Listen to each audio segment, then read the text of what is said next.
కూటమి ప్రభుత్వంపై విష ప్రచారం చేస్తున్న వైసీపీ కార్యకర్త పల్లెల్ల రమేష్ ను పోలీసులు అదుపులోకి తీసుకున్నారు.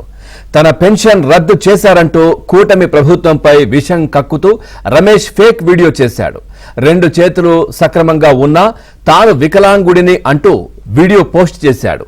ఈ క్రమంలో తప్పుడు పోస్ట్ పెట్టిన రమేష్ ను అరెస్ట్ చేయాలని టీడీపీ నేతలు ఎస్పీ రత్నను కలిసి ఫిర్యాదు చేశారు. ఇక ఎస్పీ ఆదేశాల మేరకు సత్యసాయి జిల్లా బుక్కపట్నంలోని నర్సింపల్లికి చెందిన రమేష్ ను బుక్కపట్నం పోలీసులు అదుపులోకి తీసుకుని ప్రశ్నిస్తున్నారు. ప్రభుత్వంపై తప్పుడు ప్రచారం చేసినందుకు రమేష్ పై క్రిమినల్ కేసు నమోదు చేశామని ఎస్ఐ కృష్ణమూర్తి చెప్పారు.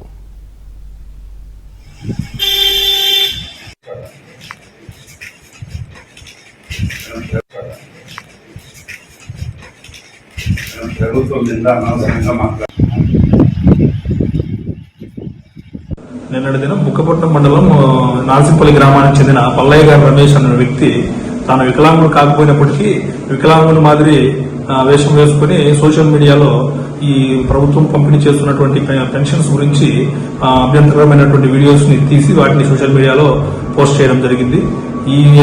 ఈ విషయం గురించి ఈ రోజు బుక్కపట్నం మండల కన్వీనర్ అయినటువంటి చింతా మల్రెడ్డి గారు ఇచ్చినటువంటి కంప్లైంట్ మేరకు ఈ రోజు కేసు రిజిస్టర్ చేయడం జరిగింది.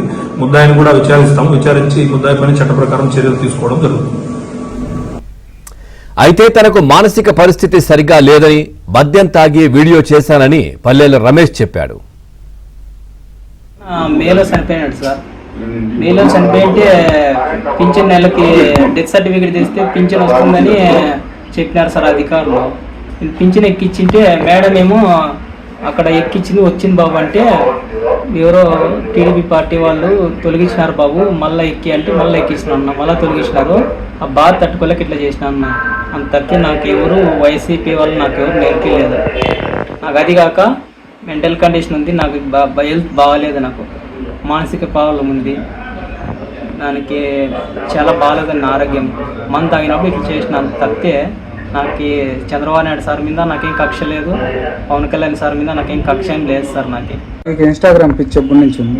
నాకు దాదాపు అంటే ఇప్పుడు 5 ఏళ్ళు అవుతుంది సార్ ఇన్స్టా ఉంది. నాకు 3 పిల్లలు ఉన్నారు. నాకు ఏమైపోతుంది, నా పిల్లలు ఏమైపోతారో, నా భార్య ఏమైపోతారు, మా అమ్మ ఏమైపోతారు, ఏమైనా తాయి చనిపోతారని నాకు బాధగా ఉంది సార్. నాకు ఎవరు చెప్పలేదు సార్. నాకు మా అమ్మకు పింఛన్ రాలేదనే బాధతో అట్లా చేసినాను, కానీ యాంటీ కాపు కదా సార్, ఇతంతురాలు మా అమ్మ. ఇతంతురాలు భర్త చనిపోయినాడు, భర్త పింఛన్ భార్యకు వస్తుంది కదా సార్.